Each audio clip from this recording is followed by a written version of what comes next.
Hey, what's up? What's up? What's up? It's your girl Nique, and you're tuned in to Nique at Night. And tonight we're going to be talking about this situation that has been circling around the blogs between the newest episode of Red Table Talk, where Jada Pinkett has Gwyneth Paltrow on, and the conversation surrounds sex.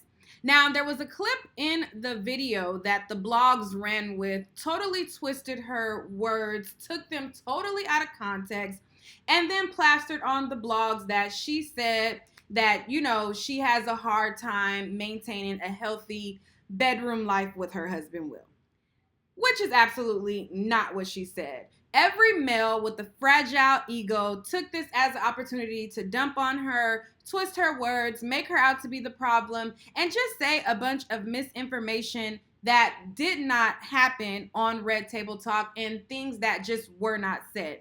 You also had people like 50 Cent posting about it, and he went and he said, why she keep doing ish like this? It makes the relationship appear weak. First in entanglement, now this, come on, WTF, okay? And that was his response to blogs and people putting up there that Jada Pinkett said that she had difficulties maintaining a healthy sex life, which again is 100% false. That's not what she said, okay? So I even seen YouTubers who like to bash women and try to, their content, red pill community, took this as an opportunity to then, bash women again and take her words out of context and say what she did not say. Now that we got that out the way, let's talk about what she actually said on her Red Table Talk. So, like I said, she had Gwyneth Paltrow come on there, and Gwyneth Paltrow basically has a Netflix special, and it's talking about sex, sexual pleasure, and trying to help people get satisfied in the bedroom. Now, if you are a person who has sex, then you should know that basically sex is something that comes and it happens between two people, right? Like, I have to get my needs met, my partner has to get their needs met, but in order for both of us to get our needs met, it is a must that you communicate in the bedroom. Now, over on my channel, every time I go live and I'm hanging out with y'all and it's not like celebrity topics or whatever, and we talk about sex, I always tell y'all, it is very important to communicate with your partner and let your partner know your needs and what you need. And I always tell y'all that a lot of women have a problem with being vocal about their needs with their sexual partner. Okay? We've had this conversation on my Night Owls lives like for years. We've been having this same conversation, and I talk to y'all and I tell y'all that. And that's pretty much the conversation that they were having. Now, they were talking about accountability and being accountable for their role in explaining their needs to their partner. And Jada Pinkett was telling Gwyneth Paltrow that she has to also remind herself to be accountable because in the beginning when they got married, meaning when she was a young 22-year-old girl, she wasn't as vocal about her needs in the bedroom, and she thought that, he would just know what she liked or what she wanted, okay? As she got older, she realized that, you gotta be vocal. And, her and Gwyneth Paltrow was having this dialogue. She did not say anything about, oh, it's difficult to have sex, we have a difficult sex life. She didn't say anything like that. She just said that she has to hold herself accountable to tell her partner what she wants. And that's that. Like, if you are in a relationship with somebody, for some time, a woman's body, a male's body goes through changes. You having kids, sex before kids is different from sex after kids, is different from 10 years, different from 15 years. And as you evolve sexually, you have to communicate with your partner on what it is that you need. The things that you liked when you were younger might not necessarily be the things that you like now. Me, for an example, when I was younger, I wasn't worried about my full total satisfaction. I just was just humping a hump, as you say, when I was in my early 20s. And I wasn't as vocal, and I wasn't like telling guys like, no, you got to do this, you got to do that, you got to do this. You know what I'm saying? I wasn't really as vocal, but as I got older, you know what I'm saying, I am extremely vocal, and I tell people this way, that way. You know what I'm saying? I'm vocal about it. And that's nothing wrong with that. Like, that's not embarrassing to a woman who's married to say and give advice to other people that it's a pitfall to not hold yourself accountable if you are not communicating what you want in the bedroom. Like, everybody tried to make it out to be this thing like she's just embarrassing Will. She has a platform where she talks about topics. She talks about everyday life things that we can relate to. She brings it to the red table, and she has like the uncomfortable conversations. This wasn't really even like one of those super uncomfortable conversations. It was a rather relatable conversation because if you are a person engaged in, sex, then you know that it's a marathon, not a race, okay? And you have to communicate. But for those of you who want to hear what she actually said, I'm going to play what she actually said because a lot of y'all are twisting up her words, and it's the fragile male ego for me, okay? It's the fragile male ego for me. And I hate that for y'all. Anyways, this is what she actually said after they were talking about holding yourself accountable for being the person to communicate, and you got to be accountable if you don't communicate your needs to the person. Here is what she actually said. The thing that Will and I talk about a lot is the journey. I mean, we started in this at a very young age, 22 years old. It's crazy. That's why the accountability part really hit for me because I think you expect your partner to know, especially when it comes to sex. Right. It's like, well, if you love me, you should know. Right. You know what I mean? Yeah. If you love me, you should be able to read you my should mind. read my mind. Yeah. You know what I mean? That's a huge pitfall. That's a huge pitfall. Yeah, it is. Okay?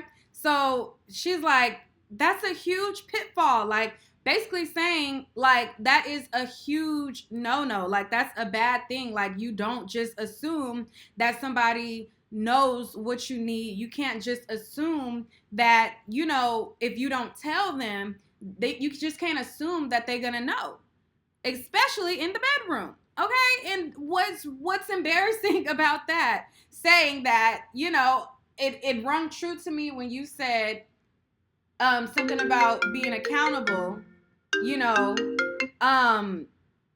because I had to hold myself accountable. And then this is what she says after that. I hate that. Isn't that. it weird though? It's like someone doesn't read your mind and we feel crushed. Like, we feel so disappointed. Where do we get that from? I don't know, because I don't feel like that at all. I guess, or maybe I've just grown out of it. I think it's you like, probably... you gotta tell me what you need. Like, I can't read your mind. Right. Because I've grown out of it too. Yeah. Tell me what you need. Tell me what you want. And on top of it, I know that I have to be accountable to do the same. What's disrespectful in that? Where is the disrespect in the not able to maintain a healthy sex life? What? How did y'all get that from that? She's not saying that they don't have a healthy sex life. She's saying that she has to hold herself accountable to tell her partner exactly what she needs. See, the problem that I think a lot of people, they put a lot of celebrities on this idol status, right? They look at Will and they idolize and worship him, and they idolize these celebrities like they are gods. They are people who have a talent and they make good money from their talent. They are people just like you and I, they just got more income. However, they eat, sleep, breathe, and shit piss the same way that we do. Okay? They have sex, they have to communicate, and they have needs and things that they have to express. There's nothing disrespectful in that statement, and there's nothing even remotely close to that to mean that, this makes our sex life unhealthy. No, she's saying they've been married for 22 years, okay? And within the 22 years, she learned that she can't just assume that he's going to know what she needs in the bedroom. She has to tell him. I think also another problem is a lot of men, they always think that they just doing a good job. You know, if you have a conversation with any man, I don't care how horrible he is in bed, okay? And we done slept with the niggas, so we know that some of them just, even if you tell them, it is just not gonna work, okay? And so if you have a conversation with any man, they will always act like they just so good at it. They just putting it down. We've all had that person who, you know what I'm saying, they talk a good one, and then when y'all get in the bedroom, you like, this is what you was, this is what you was saying that you know what I'm saying? And so the thing is, I think that a lot of men, they don't like to be told that there can be improvement in sex for you to have pleasure. They just think about themselves. A lot of them are very, very lazy, and they just think about their own pleasure, not thinking about pleasing you. So the thought of a woman saying, hey, well, this is what I need for my pleasure, oh my God, their fragile male egos just can't take it. But I'm here to tell you, boo-boo, you need to communicate with your partner. And if you are not communicating with your partner, and your partner is not telling you what they need and that they desire, that just lets me know that you are a selfish lay, okay? And it's probably not as good, and you probably not giving what you think it gave. Okay, but I just wanted to do a quick video on that because I've seen a lot of people twist her words out of context, and it's just pitiful. Like, even Will Smith had basically posted like a clip after all of the blogs misrepresented what she said and totally took her words. She didn't even say anything about maintaining healthy, like those words didn't even come out of her mouth. So how that even ended up on the headline, I don't even understand. But after all of these blogs, you know, took her words and took them completely out of context, then I think like a day or so after that, Will Smith had basically released a trailer about like a sit down that he's having with his kids. So in this trailer, he's having this sit down, and he talks about the fact that he once considered committing suicide. Now, he didn't say anything about his relationship or his marriage or anything like that. It's a 20-second clip, and all he says is, you know, once I thought about committing suicide. Then the clip goes off. And then everybody in the comments is like, oh my God, you know, Jada is killing him, or she's the reason, blah, blah, blah. First of all, just because you have money, this is a situation like suicide and being unhappy and being depressed is not something that gets fixed just because you suddenly have money.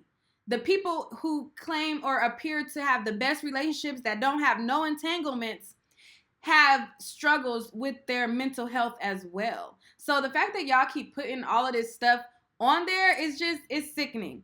Okay, another thing that a lot of people keep talking about is this entanglement with August. Let's be real here. It has been known for years that they have been in an open relationship as far as swinging goes.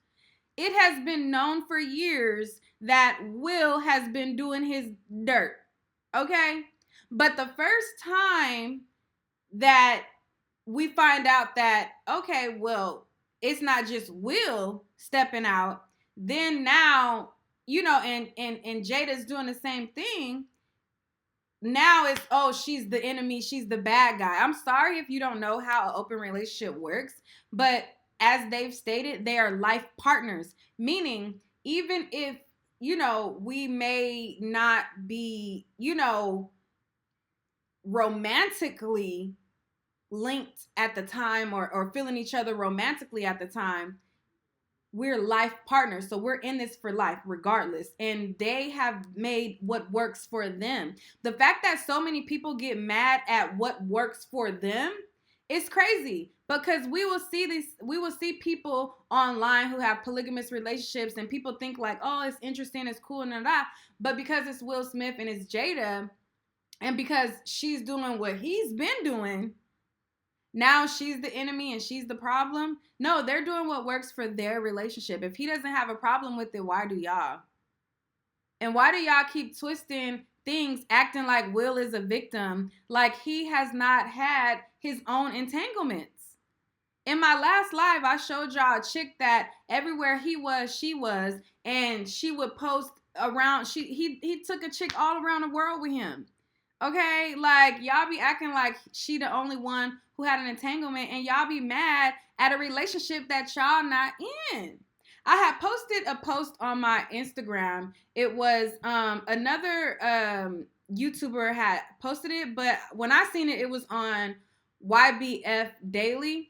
And so they had posted this, and it was a repost of the Bondi Blue. And like I said, I think she also does YouTube or whatever. So I reposted it on my page because I agreed. And she said, I think y'all hate the fact that Will didn't throw his wife away for doing the same ish he was doing. Okay? Like, that's why y'all mad. Y'all mad that he's okay with his wife doing the same stuff that he's doing, and y'all want him to be the victim so fucking bad. And it's sad. I hate that for y'all. I really do. Under my comments of this post on my Instagram, the boys were being typical, fragile, ego slanging ninjas. And it just was a mess. I'm not even going to go through the comments. If you go to my Instagram, you'll see the comments. But I just wanted to do a quick video to say, number one, y'all twisting her words out of context. She never said that. She never said that she had a hard time having a healthy relationship with her husband. What she said was she had to learn that she had to communicate, and she has to hold herself accountable to say what she needs in the bedroom. That's it. If I have a partner and he likes to go down or whatever and give me head, right? But I get more turned on if we do a 69 and I'm able to do that. Like, how is my partner going to know that if I don't say that? Now, that's not my kink, but I'm just using that as an example. You know, I like, you know, we could do without this and that, but whatever. Y'all get my drift, okay? I'm just using that as an example, but how would your partner know fully what you need if you don't communicate? And how is that disrespectful? Again, the fragile male ego is something because these ninjas, they hate the fact that a woman is able to pull a you on you. And they hate the fact that a woman could do the same thing that they doing. I have a subscriber as well who, you know, y'all done seen him on here. I ain't gonna say no names, but y'all know exactly who I'm talking about if you a true night owl. He comes on here and, you know, he would always be talking about his wife, and he would always say, you know, yeah, back in the day, you know, my wife would, you know, we would do threesomes. I would bring girls in the bedroom, blah, blah, blah, blah. But the minute that his wife started hunching on a ninja, oh, his feelings was hurt. He couldn't take it, even though, you know, he the same person. He would be coming on my lives and he would try to be flirting with me and telling me he want to do all this and this and that. And I'd be like, boy, you married, stop. But as soon as his wife pulled a you on you, oh, the boy feelings was hurt. And that be the thing. These ninjas cannot take it that Will Smith is okay with his wife doing stuff that he know he been doing. And the fact that y'all want him to be a victim so bad, I really hate that for y'all. He's human, just like you and I. It's weird. Anyways, I just wanted to say that real quick because y'all just be doing too much sometimes. And it's just not even cute at all. My website is www.niqueatnight.com. If you have not visited yet, I have adult goodies so that you ain't got to be so... Your pennies ain't got to be in a bunch, okay? Get you some adult goodies to help yourself out, because some of y'all be miserable on this app. Just saying and spewing misery. It's giving miserable. Some of the stuff that y'all be saying. It's giving miserable. That, you know, like, y'all mad because she had an entanglement? Like he not doing what he want to do? Like, what's it giving? I don't know. But while y'all figure out what's it giving, go to my website, www.niqueatnight.com. You can save 15% off your total purchase if you type in the code NIGHTOWL. Okay? Now, this video is not edited. It is wham, bam, thank you, ma'am. You get it how you you get it how it comes, and that's just what it is. I'll see y'all on the next video. Oh, wait, should I play what she said one more time for the people in the back? Yeah, let me do that. Hold up. The thing that Will and I talk about a lot is the journey. I mean, we started in this at a very young age, 22 years old. It's crazy. That's why the accountability part really hit for me because I think you expect your partner to know, especially when it comes to sex. Right. It's like, well, if you love me, you should know. Right. You know what I mean? If you love me, you should be able to read you my should mind. read my mind. Yeah. You know what I mean? That's a huge pitfall. That's a huge pitfall. Yeah, it is. I hate that. You know, isn't it weird though? It's like someone doesn't read your mind and we feel crushed. Like we feel so disappointed. Why do we? All the lady said was she learned to communicate. It's like you gotta tell me what you need. Like I can't read your mind, Right. Because I've grown out of it too. Yeah. Tell me what you need. Tell me what you want. And on top of it, I know that I have to be accountable to do the same. And do you? Ciao. I really. I know. Anyways, bye, y'all.